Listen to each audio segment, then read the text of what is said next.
Y'all.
Oh, you're here.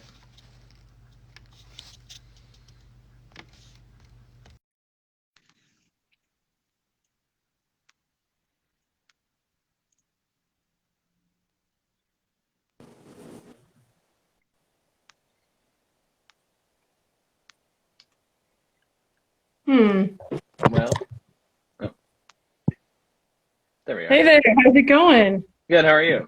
I'm doing well. It's so good. Sorry, old person trying to use the phone here. That's all good. Yeah. Okay.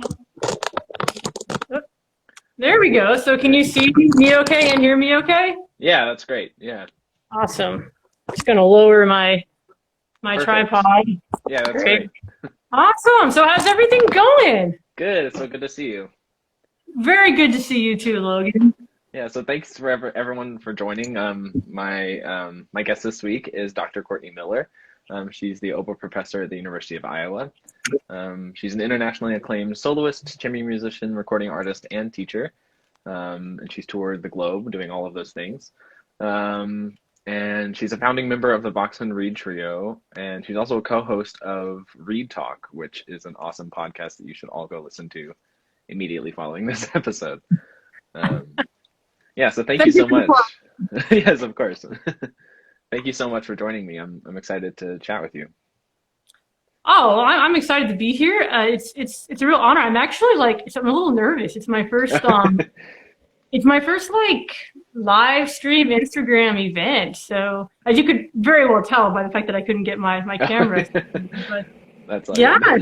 So you can kind of guide me and point me on what would be most helpful or most fun today.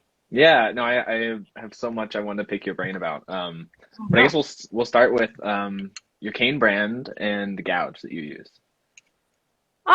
Cane brand. Well, I'll just give you a tour. You're actually in my living room / kitchen right now.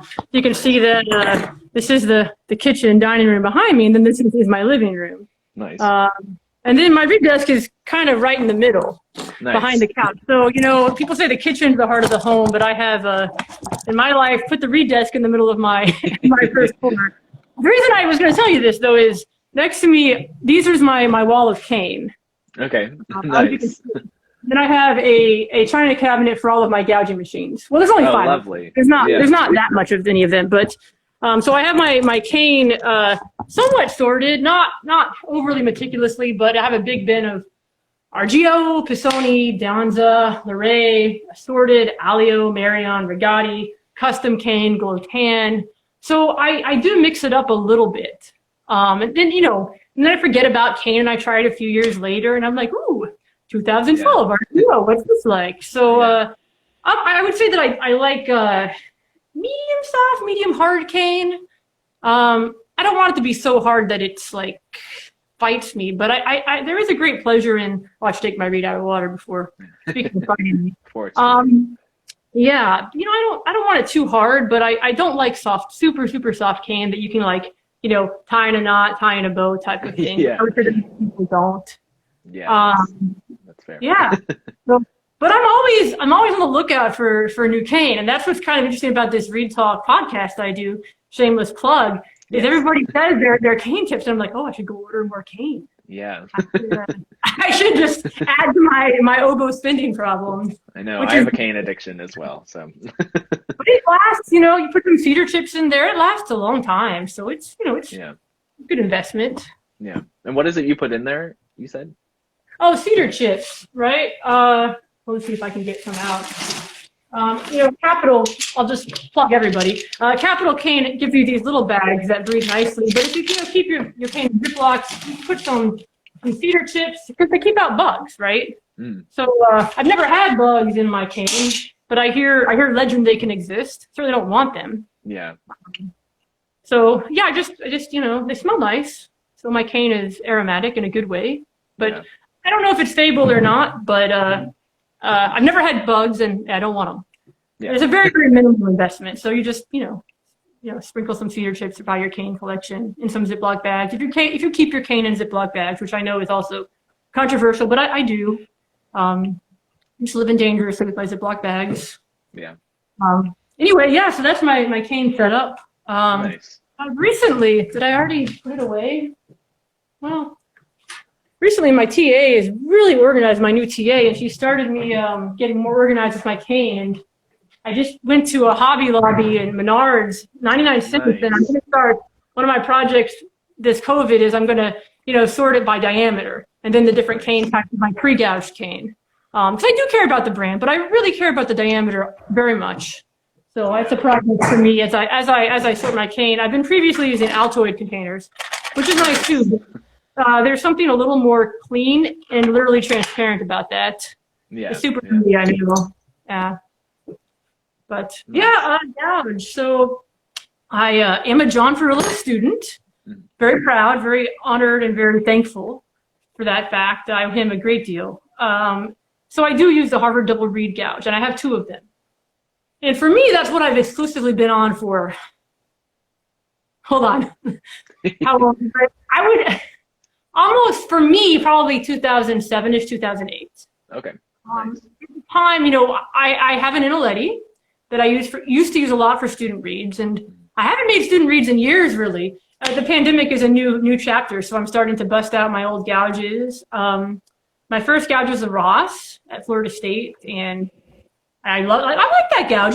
It has its place, and I think it's a good gouge. And I won my first 2 jobs on that gouge, including my audition at CIM. And I think it makes good reads. I still have it, and I keep all my gouges in meticulous order. I'm kind of meticulous about my equipment. The next purchase was an Inaletti at John Mack. He was using Inaletti at the end of his career, and so he had a Studio One that we could all use. We all had keys to his office, and we just walk in and use the studio gouge. Nice. And then I bought one. And then, of course, I was gigging some in Pittsburgh with Robin Driscoll, so you see where this is going. So the next gouge is the Driscoll gouge, which I almost was going to sell to Galit Kaunitz. But then I took it out just to test it, and I was like, I don't know, this is really good. Yeah. I was pretty good. I was like, I don't know that I can sell it. Yeah. I would test it to make sure that it was good, and then I'm like, well, it's actually pretty good. Yeah. And then I keep my two Ferrillo gougers, which is what I primarily, exclusively for me.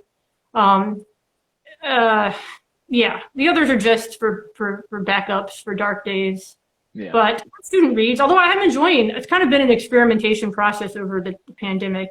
So yeah, I have the 2 Ferrillos that I rotate, and I try to. I'm pretty meticulous about the amount of cane I shape on them, gouge on them. So I actually have a post-it stickers, and I actually mark down how many pieces I do. Wow. So I don't get, because otherwise your gouge gets a little bit, it goes down slowly, and you're like, what's going on? Is it my plane? Is it my oboe? Am I just terrible at life?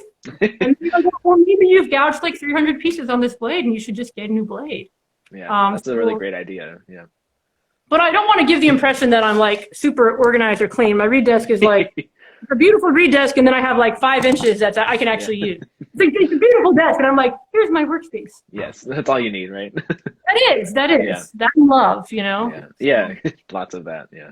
Well, I'm curious, I'm curious if you could, so coming from like a Ross and, going through this, evolution of gougers, I'm curious, for someone who's never used the HDR machine, how would you say it differs from previous machines you've used?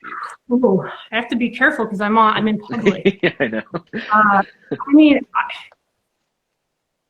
I I have a great deal of respect for all the equipment. We have access to a great deal of equipment. I think the Harvard Double Reeds machine, it is, I'm going to just say I think it's the best. But why I think it's the right choice for me, and I do think it's meticulously designed, and the guide is hand-shaped by John Ferrillo, and it's a lot of what gives the gouge its character is the shape of the blade, and then how that blade fits the guide. And Ferrillo's got, I'll call it Ferrillo machine or HDR interchangeably. The Ferrillo gouge, I mean, it's a very strong gouge. It's a beautiful gouge that gives you lots of resonance, great strength, beautiful high register, and the reeds last quite a long time. I do find that it takes me longer to make them on his machine, but then they last for I mean, it depends how I use them, obviously, but they have a lot of stuff in them. And they've got a lot of go, as Mr. Mack would say. So for me, it is the right choice. It has a nice ring, and you can play them really open. I mean, if you're a good scraper, you can have almost all those attributes on the other gouges too. But when I do come to the Ferrillo, I'm like, oh yes, here we go, the resonance. So I mean, it's that's what I would have to say about it. Nice. Yeah. I think that's a great answer. Cool. Nice. And then in terms of your staple and shape, I'm curious what you use. Well, I'm strictly glow tan. Nothing else. It might seem like I'm a great experimenter as I like tell tales of my 5 gouging machines, but I'm quite simple. I think that the oboe provides enough excitement in my life. I would agree with that comment. Yeah, I think that high register is very, very, very full in the Ferrillo gouge. You just really sing and soar. And it's powerful. I feel like I've got the power when I play on that gouge. There's never a doubt. It's very resonant. I keep using that word. Your question was staple. So glow tan 47. Occasionally, I will, if I'm playing in Europe, I will take a 47 staple and I will file down the bottom to 46.5. And that's a truth that Ferrillo told me when I called it, hey, I'm going to Europe. What do I do? And he's like, oh, this is what I do. And you can also use 46, but just, make your reads knowing that you're going to be at 442 or 444. Yeah. Always take a big assortment. But generally, I'm very, very boring with 47 millimeter glow tan. And then I play the right oboes, of course. So there's some things, and I try to be, I'm kind of boring. I'm a boring reader. No. And shape, I'm on the Gilbert 1 or Gilbert -1, which sounds like they could be polar into the spectrum, but I have a really old -1 that I think is much wider than the normal ones. And then I have a new Gilbert 1, which my students will tell you every time this year I go to the Gilbert 1, because I'm like, oh, I need more depth in my reeds because it's 0 degrees outside. And then I'll start drifting back to the -1, probably early spring. Nice. So that I don't change a whole lot of variables. If I can help it. If I have to change it too many, if I can change a variable, it's an indication of something else awry, because the formula is fairly tried and true at this point. Yeah. But I'm always curious about, that's the thing with Reed Talk, is I'm curious about how to I'm not close to new ideas. Like I hear about a new way to sharpen my knife and I'm salivating. I'm like, I can have a sharper knife? You tell me more. I'm like, I'm an easy mark. I'm like, a sharper knife, you say. Yes. Anything for that, please. Yeah. I see my student LeBaron is crying. Not crying, in a good way. That's how I like to make my students cry, in a good way, just for the record. But I like to limit the variables in my life, and I think it's helpful. Because then you can kind of see, if there is a problem, you can kind of narrow it down a little faster. Yeah, totally. Yeah, at the beginning of quarantine, I was like, I'm just going to try a bunch of random new staples and, order some different gouges and stuff. And, some things worked out great. But because I did all of that, it was hard to pinpoint what exactly was making this great, but it was fun nonetheless to experiment. Yeah. Well, I think that it's good to be flexible. It's good to have those skills. But it's also good to have a steady course in some ways. Tabby used to always say, so I hear, that his greatest strength was finding his way back. Not that we didn't go lost, but just kind of knowing a formula that will work. And you can veer, you can experiment, but just as long as you can find your way back to true north, I think then you're okay. Yeah, I like that. Yeah, that's great. Anyway, yeah. So it's kind of a bit about me. How's it going there? It's Super Bowl Sunday, right? Are we competing against Right. the Super Bowl now? I totally forgot that was a thing today. Yeah. I think we have different clientele. Maybe I think so. different followers. Yeah. I think most other musician friends I have didn't know it was Super Bowl Sunday. I'm always surprised. Like, there's always some chamber rehearsal. There's always something I'm going to do, and they're like, Dr. Miller, it's Super Bowl Sunday. Oh. Good to know. That is a thing that people. That's the thing. That's right. That is the thing. Yeah. I forget. Yeah. Well, you mentioned earlier kind of switching shapes in the cold weather. I was wondering if there's anything else you do, like with your scrape or with your diameter, maybe for cold Diameter weather? big time, and I think that's why I'm excited about the possibility of sorting my cane by diameter and kind, because I don't want to choose. Yeah. I do care about what kind of cane it is, even just for my own knowledge. Yeah, I just sorted through, and I actually have, well, it's in one of these guys. I've been sequestering 9.5 to 10 cane since July that I've been filling in these little Altoids bins, because I know, and I really only need to care about it for January and February, but I need to care tremendously at this point. And I did that, and my openings are fine now. I mean, yeah, I don't know if you probably can't see the opening. A little bit, yeah. A little It looks bit. healthy, yeah. They're healthy, yeah. They're not absurd as long as I'm careful about my diameter choice. Of course, we want the smaller diameter for the cold weather. And I try to be make it over a period of days and just be calm. Nice, yeah. Sometimes that's where I'm like, oh, my student reads are better because I was so methodical. Like, I have them in different read day cases. So like student read day 2, student read day 3, student read day 4. So I just kind of keep track of things because they're intermittent. They're not usually in my mind the same way my reads are. So just because we had a big storm come through, we were like 34 degrees on Wednesday, and we're negative something today for a high. So we had a big storm come through. It's only like this a couple weeks out of the year, but these couple weeks, you know, I am careful. I'm on my plastic top joint for now, and it's just, I think it's just us. I think the Northeast is getting blasted too. Gotcha. I don't think I do anything too crazy. Maybe I tie 0.5 millimeter shorter. Maybe, you know, but if my diameter is okay, I don't have to do anything. I just try to make them over a period of days so that they are more resilient. And then when the weather gets nice, it's great because they suddenly have life to them.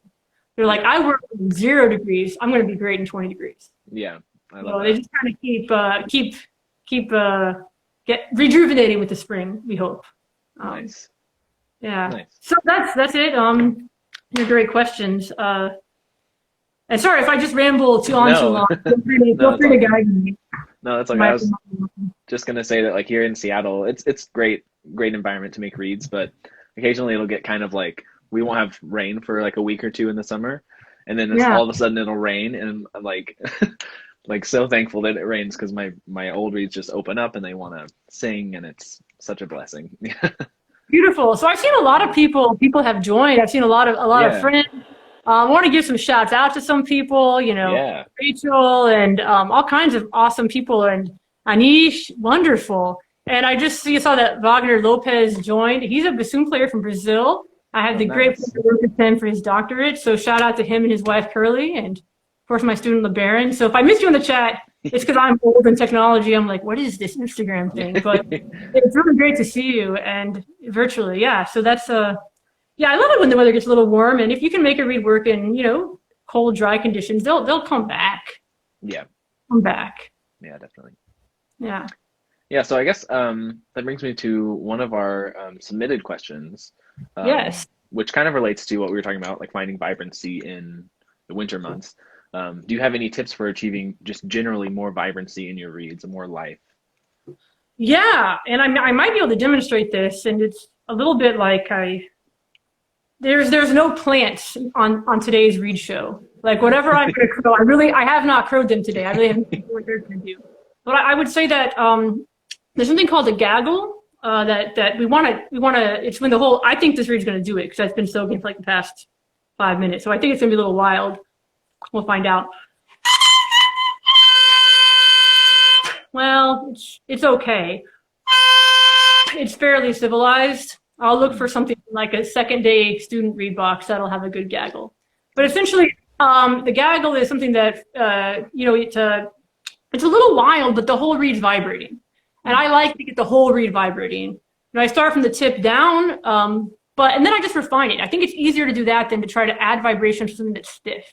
Because you can always just like channel the vibrations, but getting the reed so it does want to vibrate. And I do that from, do I have it? Oh, I do have a drawing. So I teach my reed class from this desk. So I happen to just have this, perfect. this drawing handy.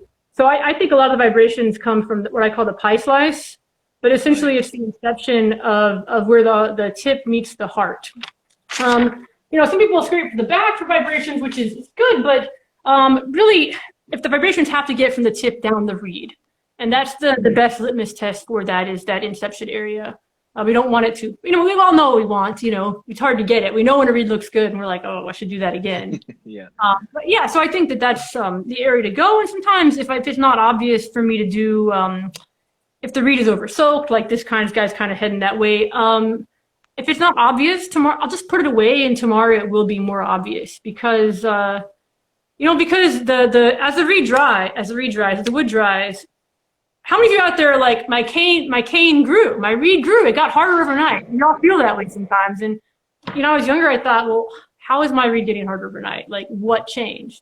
But it's the fact that the wood actually grows a slight burr because it's a living object. So the wood actually does grow a little bit. And then tomorrow it's like, you can just shave off that extra bit. It's like a little bit of stubble or something on the... Yeah, so not to be, that's not kind of a gross analogy, but No. just a little bit. You see exactly where to scrape the next day, and then you don't push it. Nice. I don't know if that's the question or not, but I do think the whole reed vibrating. If it's a little wild, it doesn't bother me too much. Yeah. But I also tie my reeds kind of long, so with the Gilbert, I'm not going to tie too much shorter than 73 ever. So I have a little bit of way to play with there. When I used to use the M+ shape, I used to tie much shorter, and then I did not put the gaggle in because I didn't have as much leeway. I didn't have as much room to put it, so I had to be a little more conservative with my scraping, which is fine. Yeah. But it's I love gaggle. I'm going to start using that from now on. That term, gaggle. That's great. You also kind of answered another submitted question we had, which was, how do you find patience in your finishing steps?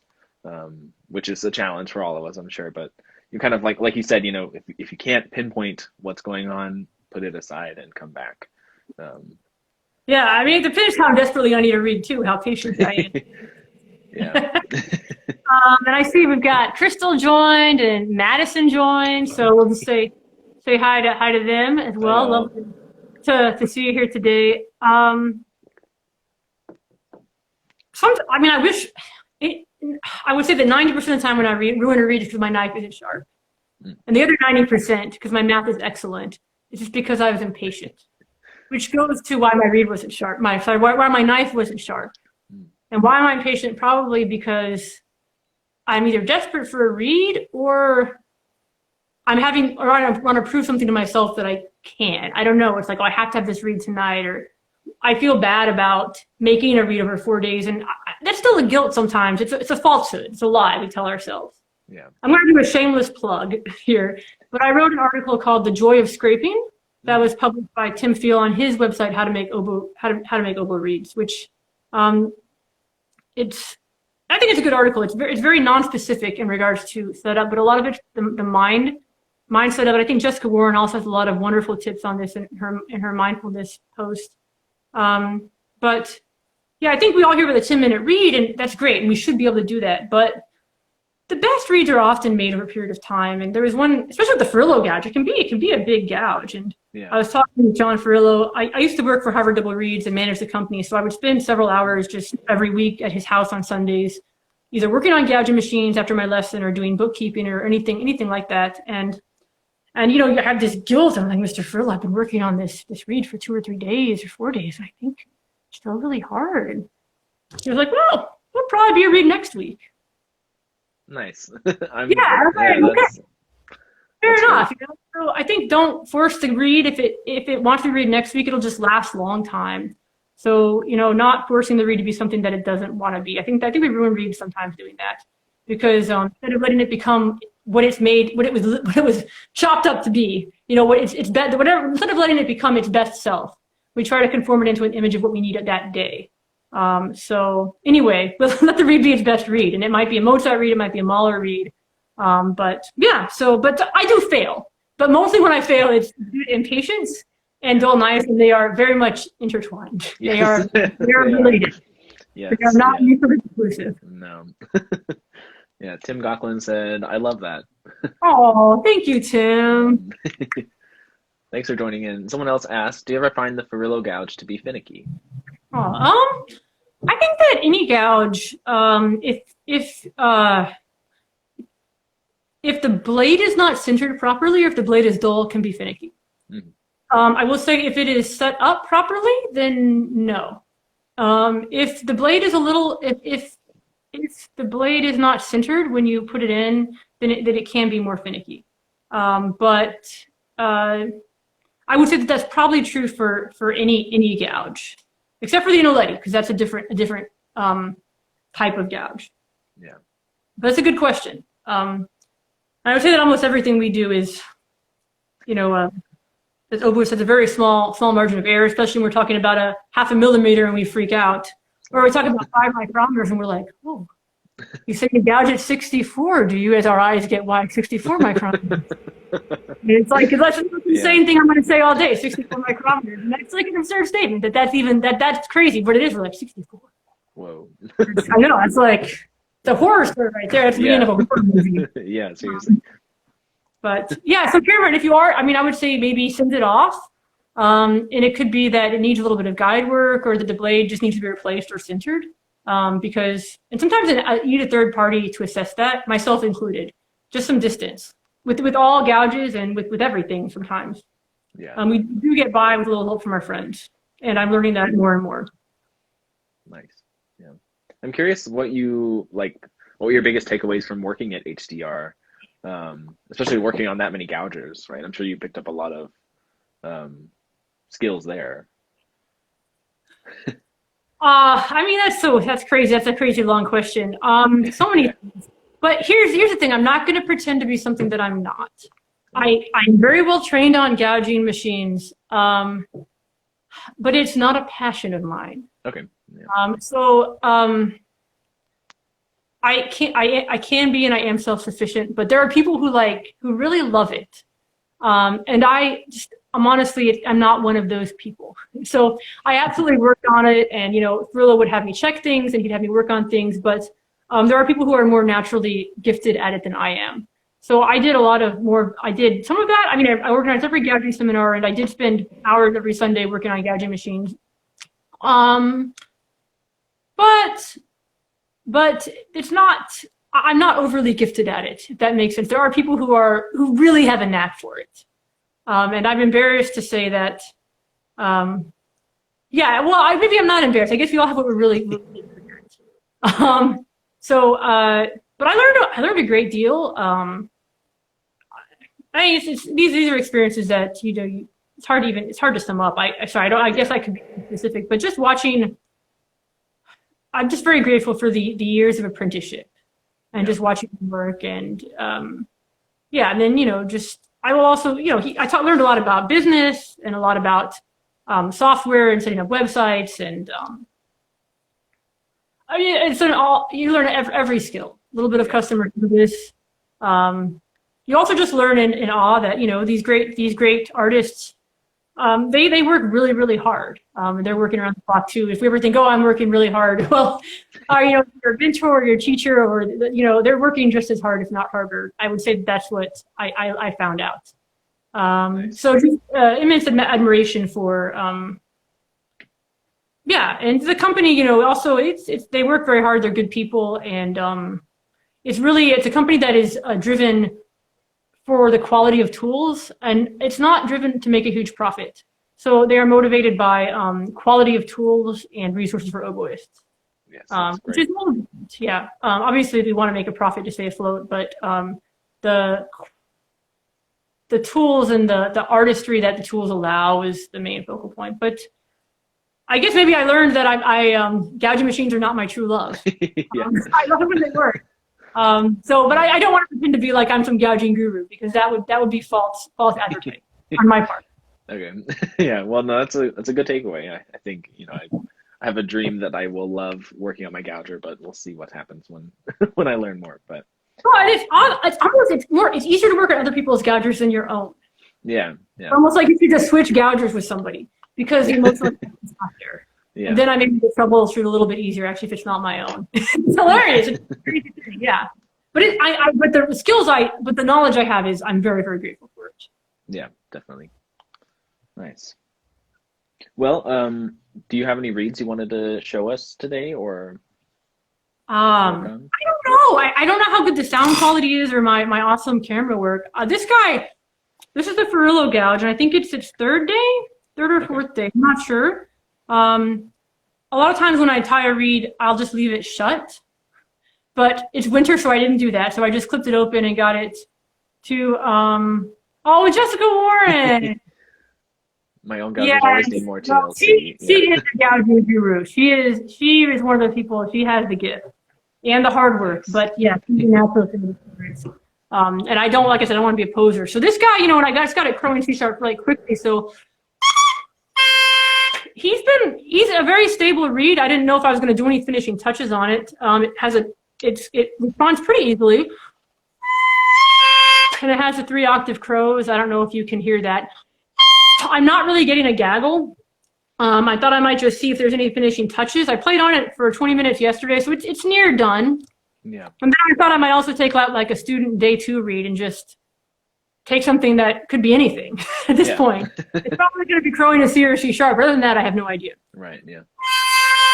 So, when I do a few tests, I do the octave test.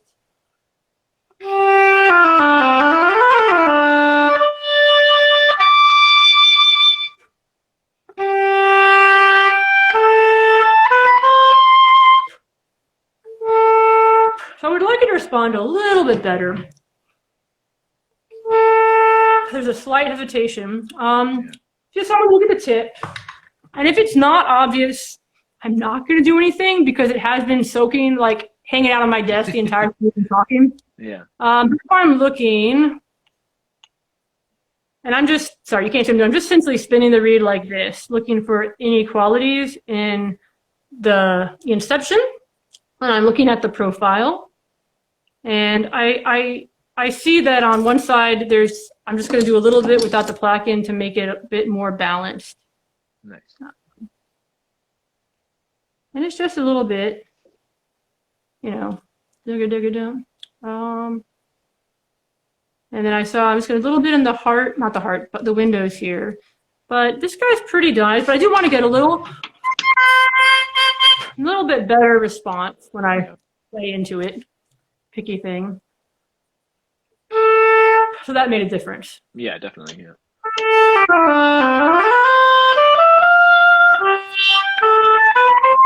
There you go. I want to make sure I can slur to a low D pretty easily. And so this read, it was fairly undramatic, but I'm going to put it away because I think it's pretty good. And if I want to do anything else to it, I'll find that out in my practice. And, it'll be something like, I don't know, maybe I'll demonstrate Latambo or something or bronze violin. And I'm like, oh, maybe just a little bit more out of this. So, Nice. I can get a student readout, where I can kind of whatever you guys want me to continue talking. Where did this read case go? See, I'm totally like an organized mess. I'm like, what is it? And I do get reeds crowing in a C sharp pretty fast. I mean, like I'm not gonna spend more than 10 or 15 minutes on a read the first day. I'm just not gonna do that. I'm gonna get it open. It's like a Christmas present. Just open it up and see what it's doing. Any more than 15 minutes or 20 minutes at a time for me, and I tend to, dare I say it, I tend to get emotionally attached. Yeah. Which is not a good thing for me with reeds. I do my best work when I really don't care. I'm gonna find a swab. I think that's one thing that starting a read business has forced me to learn is that like when I am not emotionally attached to every single read I make, they end up being a lot better. They're better. I know. I'm like, I get this and I'm like, why is this so good? I'm like, what's wrong with my grades? Why can't I be this disciplined for myself? Yeah. I'm being so disciplined right now during COVID too, because like when I give it to them, and to be fair, I'm only giving reads to like my high school students and my freshmen and some of my sophomores, because the other students, they're great. They're great read makers. They're actually great read makers. I'll just throw some praise to my students. They're amazing read makers. Like every week in read class, they send me their pictures and I'm like, great. Let's go to that read. So they're really good. But you know, if it's a younger student in previous years, you know, you give them the read, they play on it. The next week they might be like, oh, it's a little hard, and you could just scrape it. Right. And we don't have that now. I'm like, it's gotta like, yeah. So I put in that extra 20%. All right, let's look for a gaggle amongst these guys. Nice. They look kind of like they're twins. I don't know if you can see the opening or not. My screen, a little bit. Yeah, so they're healthy openings. Okay. So that barely has a low crow. So that's more the rattle that I like. Nice. Yeah, see, I actually like that because it's vibrating. I'll rein it in, but it's got soul, right? Yeah. And stuff to it. It's gonna be a better read than this guy. Yeah. This one will be an okay read, but it doesn't have as much. Nice. And you get that from like day one. You want to get that. So these are day 2 scrapes. So day 1 you get like kind of it just vibrating, and then day 2 you get it to this like more vibrant stage. Yeah. Yeah. It depends on the gouge. Okay. And where I leave things. I like to leave things on all my gouges, I like to leave things balanced. So sometimes I want to make sure it's crowing a C sharp, if nothing less, the first day. I don't like to leave it. Maybe day 2 I open it up a little more. It just depends on the piece of cane. I'm not that systematic. I keep saying I throw my read. I'm not that systematic. Whatever the piece of cane is telling me to do. Definitely. Okay. Yeah. If it's going to be a wilder read, I'm going to leave it a little less crazy. Yeah. It just depends on how it's shaping out. Yeah, this is great. So this is, you know, it's a little flat, it's a little wild. Definitely has some lows. So let's see what length it is. This is sitting at 71.5, and I want to get down probably down to about 71. So let's see. We can see it here. It's a shame you can't see me scraping, but I'm not equipped for that here. Yeah, that's okay. Maybe I'll stand up here.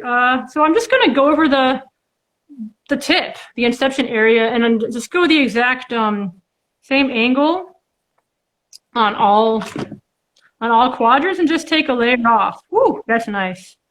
So the knife is, I like the cane to sleep before the knife. I like really sharp knives. I just discarded one knife because I didn't like it. Nothing came off. Yeah. I have a lineup of knives. I'm just scraping, quadrant, and I'll hang my knife up if you can see what I got. Okay, yeah, nice. Nice. So I got a fair amount, and then we're just going to crow it again. It's a little more together and it's a little lower. Both of these are good things. Now, this is the Inaletti gouge. So I need to be careful for me. I tend to overscrape this a little bit because it doesn't have the same core as the furlough. So I have to build the core in. I have to leave a little more in the center of the tip than I would normally do. Otherwise, it can be a little too vibrant for me. Gotcha. But yeah, so I'm still getting that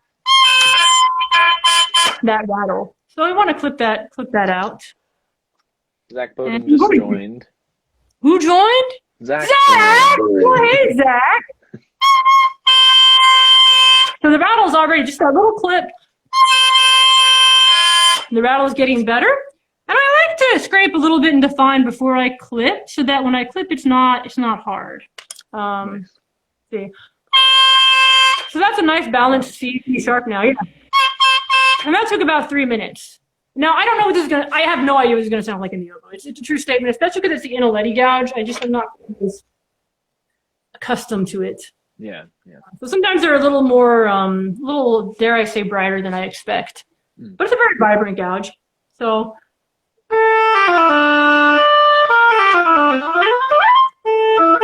So it doesn't have the depth that I want. But I wouldn't necessarily know that from the crow. Yet. Again, if I use this gouge a lot, I probably would, but it's not my home base gouge. because I do make my reads 90% from the crow. So I need to get more depth in here. I'm going to go again for that magic pie slice. And I might also start checking out the windows and seeing how much back is in there. I know it's kind of boring to listen to someone talk about reads and not be able to see it. I find it interesting. Good, so that means I can clip it again. Because I dropped the pitch. It's not hard at all. It's really not. So that's the good news. And that's getting better. So now let's see where we're at. I would guess we're probably about 71. Okay. And that's good. So I don't see a whole lot of back in this guy. That's a little bit. Well, nice spine.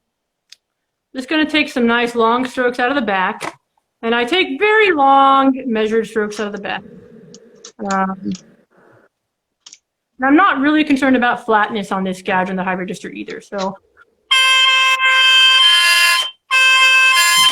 I'm still have a little bit of rattle, that extra noise that I want that out. So we'll clip it out. And it's getting tighter. And this is a second day read. So my goal is to get it fairly functional, then it'll hop in the third day student read box. But just kind of, they're just like, a little bit each day. So it made a dramatic difference. It got a lot better in those 3 minutes, which is nice. So, don't love the response. Even when I blow it, I don't like it to, I want it to be more fluid than that. So the good news is we know that that's the tip, most likely. Yeah, so I don't want it to squawk on me like that. I want it to be more organic. And I just spin the reed a lot in my hands to look for any areas that are out of balance. And then I simply scrape. And I'm going off the plaque on one side, and the other side I'm working on the inception. And then I hope that this will fix the response issue. Yeah.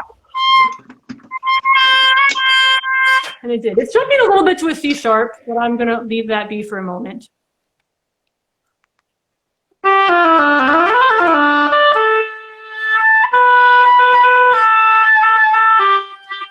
So it's gotten significantly better in the past 5 minutes. Yeah. I want it to be have a little more depth. So I'm going to do something perhaps taboo here. I'm ashamed to share my secrets like this, but I'm actually, don't tell anybody. I'm actually going to use a micrometer to check how thick the heart is. Oh no. I know, it's a real sin, but especially on student reads, I just want to see if I have some room. And again, it's not my normal gouge. So on one side, it's like, I like it to be on 50, just got a little wiggle room on this side. So I'm just going to dust very gently. And anytime I dust the heart, LeBaron knows, anytime I do anything, it's an opportunity to find the tip. Like, I'm going to dust the heart and to find the tip. So I almost always, whatever I do, and to find the tip. Nice. Like, a fortune cookie and blah, blah, blah. And something's always, you can't go wrong.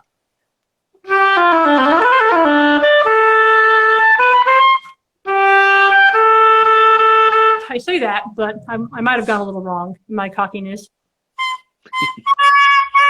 I did go just a little wrong, so I'm going to actually on the sides of the heart that I just took a little more off of so that it follows the even reduction of the gouge more, and also just go into the inception just a little bit. And again, the reed probably looks exactly the same as it did 3 minutes ago, the thing, but there we go. High five to the definition as we speak. Yes.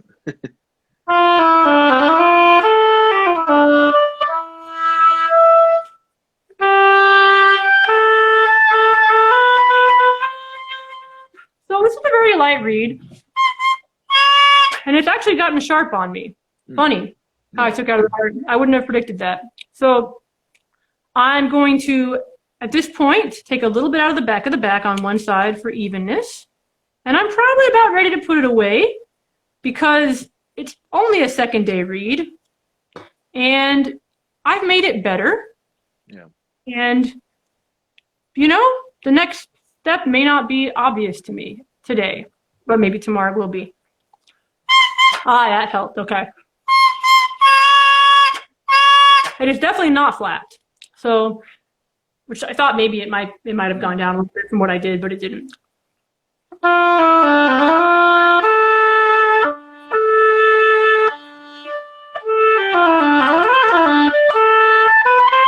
I should probably stop while I'm ahead, but because I'm on the air, I do want to demonstrate how to get rid of that.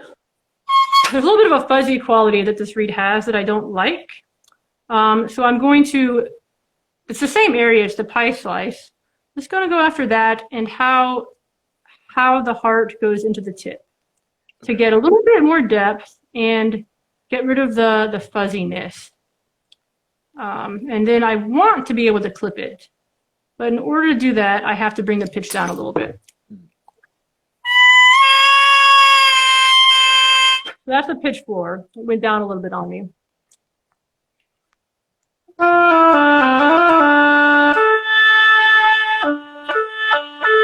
So that's better. It's a little darker and richer, and I can slur more easily. And really what I care the most about for any reed, including my own, are response and pitch. We're all such tone junkies. I know, is there ever a time not to be a tone junkie? It's the pandemic, because we're not playing for anybody. Like, I'm worried about my tone today, and I'm like, I wonder how I sound through my droid 3-year-old phone speaker. I probably sound like this too. Yeah. You know, like, it's one of those things. How do I sound?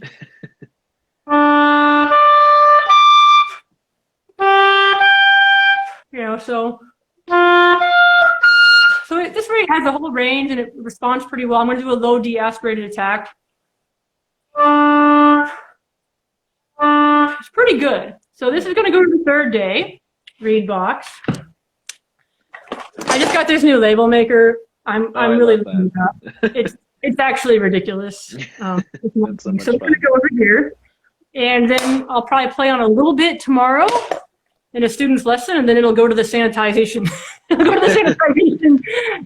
Area. So hopefully that was a little helpful. And I kind of do that same practice for my reeds. Nice. You know, you get them crowing, and then you kind of try to navigate so that they have response, depth, and if they take a turn for the worse, just be like, huh, that's strange. Let me see how I can make it more balanced. And most of the time that helps. But not always. Yeah. Yeah, that was great. Thank you for that demonstration. Yeah.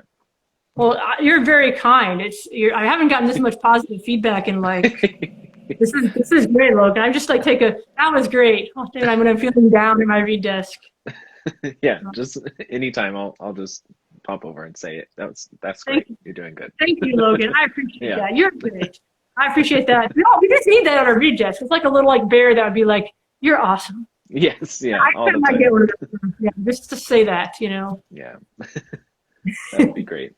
So I also had a question for you. You know, being one of John Mack's last students, I'm curious, like some of your most influential like memories studying with him.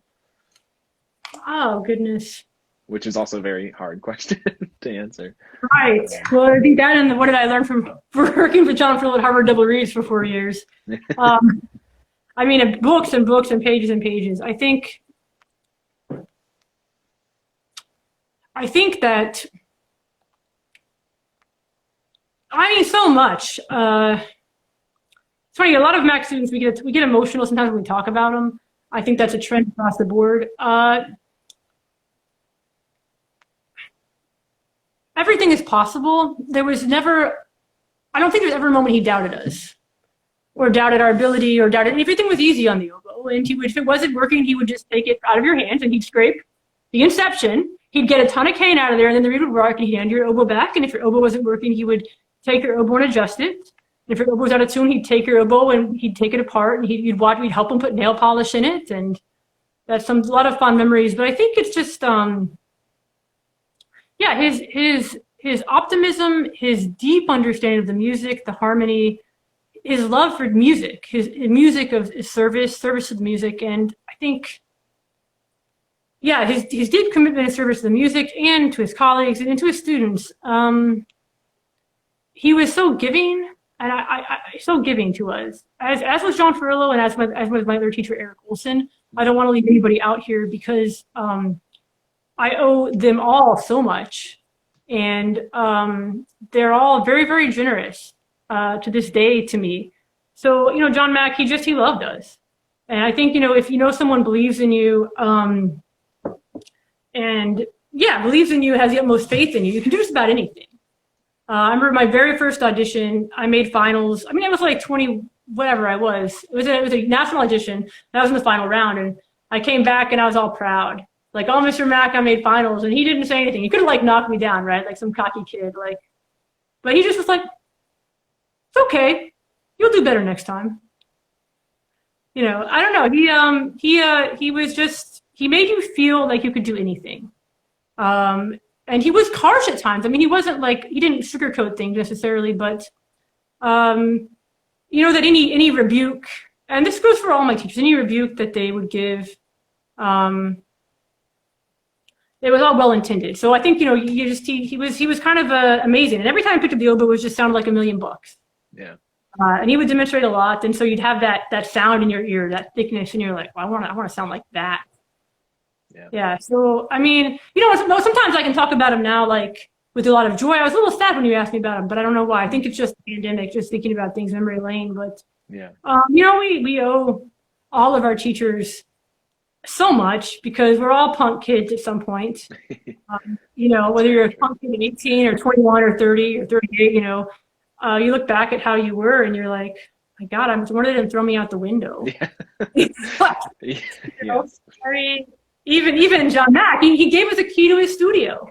He gave us a key to his studio, and we could use it whenever. I mean, he bought tickets to the Cleveland Orchestra for us, and they were in the drawer. And there were 3 extra tickets 3 or 4. Someone can correct me out there.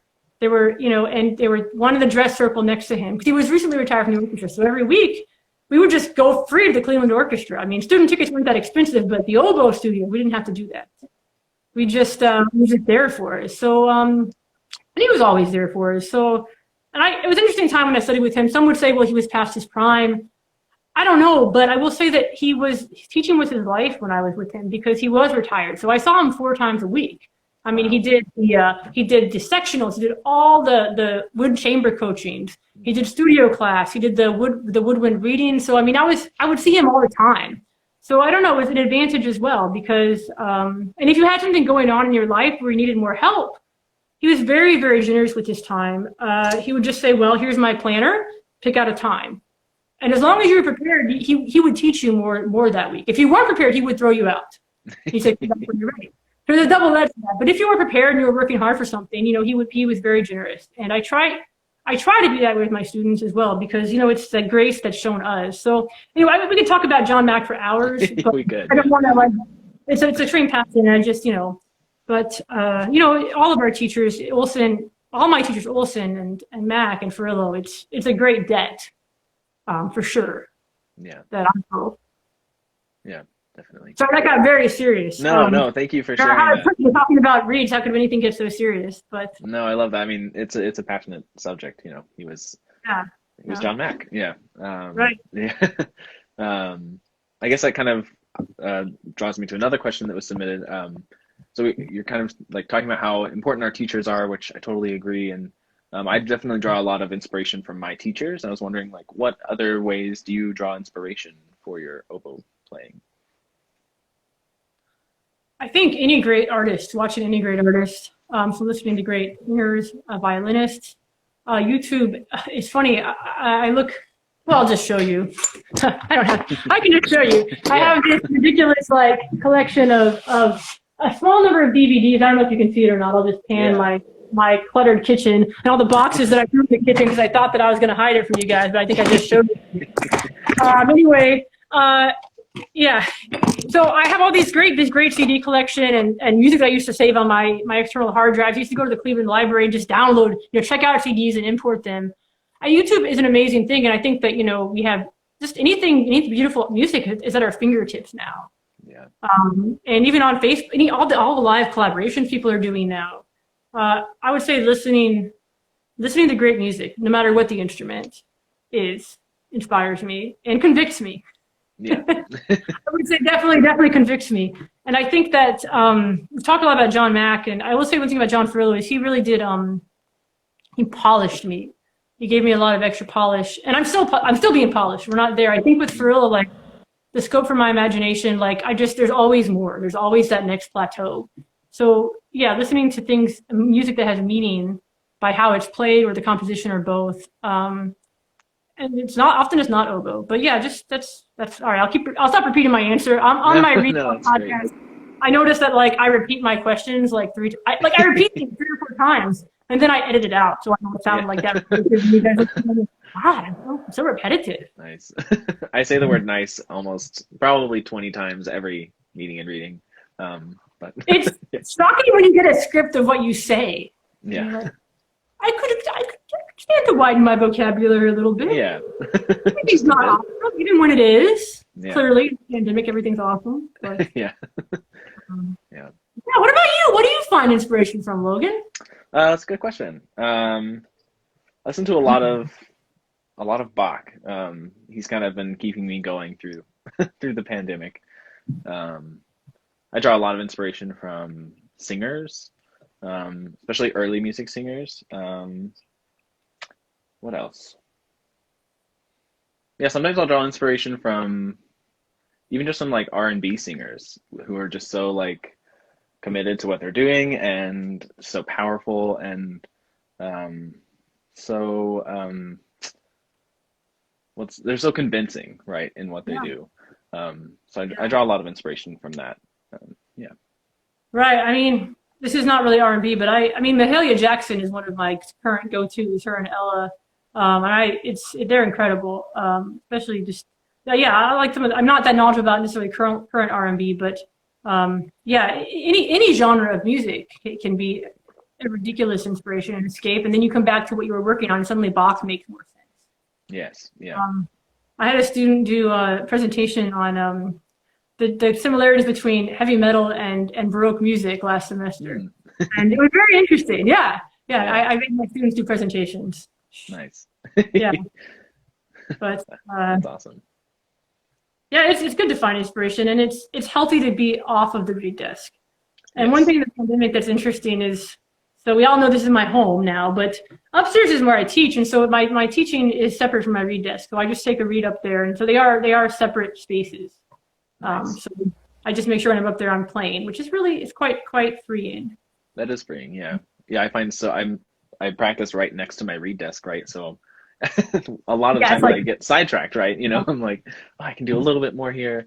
Yeah. Well, I guess. Oh, sorry. So one last question before we run out of time. What tips do you have for young oboe players or young reed makers that you wish you could give yourself? Goodness, that's a tough one. I also want to say I saw Ann Limke join, so I want to give her a shout out. Hey, Ann. Studio.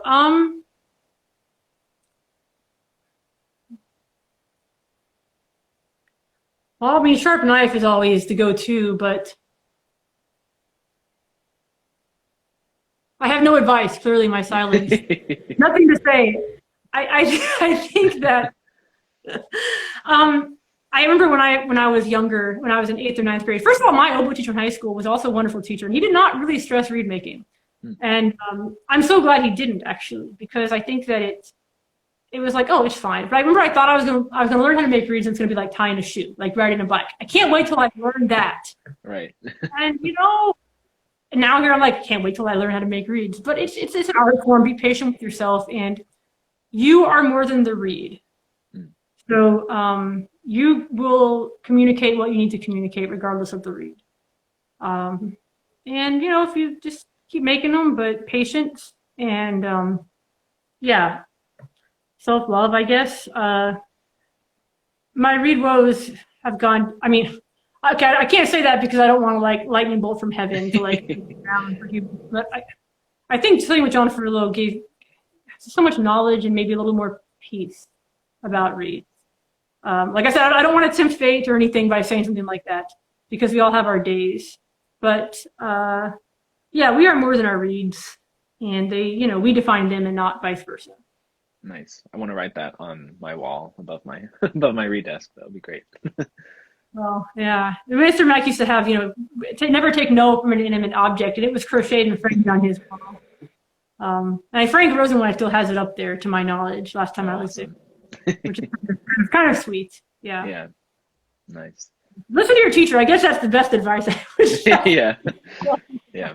That's good. Yeah. But anyway, Logan, thank you for doing this show. I think that it's incredible.